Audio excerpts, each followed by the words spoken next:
एक छोटे से कस्बे में आरव नाम का लड़का रहता था। उसकी ज़िंदगी में सबसे ज़्यादा भरोसा करने लायक सिर्फ एक ही इंसान था, वह था उसकी माँ। माँ हमेशा कहती, आरव, भरोसा टूट जाए तो सांसें ज़िंदगी में रहती हैं, लेकिन ज़िंदगी खुद नहीं रहती। आरव हर बात अपनी माँ से शेयर करता था, उसकी खुशियाँ, उसके डर, उसके सपने सब। पर वक्त बीतता गया और कॉलेज जाने के बाद आरव की ज़िंदगी में एक नई लड़की आई। उसका नाम था रिया। धीरे धीरे आरव ने वह बातें जो सिर्फ माँ से कहता था, अब रिया से कहने लगा। माँ समझ गई थी, लेकिन उसने कभी कुछ नहीं कहा, बस वही मुस्कान और चेहरे पर चुप्पी। एक दिन रिया ने आरव से नाराज होकर कहा, तुम्हारी लाइफ में सबसे ज़्यादा इम्पोर्टेंट मैं हूँ या कोई और? आरव ने बिना सोचे कुछ ऐसा कह दिया जिससे सुनकर माँ का दिल टूट गया। मेरा भरोसा सिर्फ तुम हो रिया। माँ तो सब समझती है, साथ नहीं दे पाती। माँ ने कुछ नहीं कहा, बस कमरे में जाकर दरवाज़ा बंद कर लिया।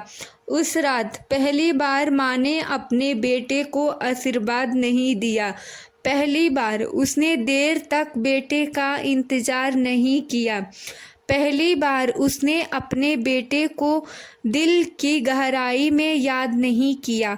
अगले ही दिन जब आरव उठा, माँ घर पर नहीं थी। कुछ देर बाद कॉल आया, माँ का एक्सीडेंट हो गया। आरव अस्पताल पहुंचा तो माँ बेहोशी में थी। डॉक्टर ने कहा, शायद इन्हें पता था कि कुछ गलत होने वाला है, क्योंकि इन्होंने अपने बेटे का नाम बार बार लिया है। आरव ने माँ का हाथ पकड़कर रोते हुए कहा, माँ, मैं बदल गया था, लेकिन मेरा भरोसा कभी आपसे नहीं टूटा था। आप ही मेरी दुनिया है, प्लीज़ उठो ना माँ।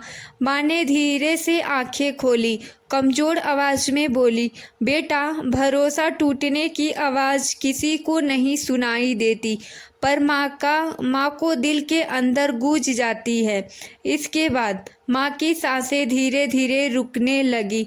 आखिरी शब्द थे। माँ ने कहा, बेटा, किसी को भी इतना भरोसा मत देना कि वह तुम्हें तुम्हारे अपने ही भुला दे। और माँ चली गई। उस दिन आरव ने जाना, भरोसा कोई धागा नहीं, एक सांस है। टूट जाए तो ज़िंदगी चलती तो है, पर जीती नहीं। अगर आप लोगों को यह कहानी अच्छी लगी हो तो हमारे चैनल को लाइक और सब्सक्राइब करें। धन्यवाद।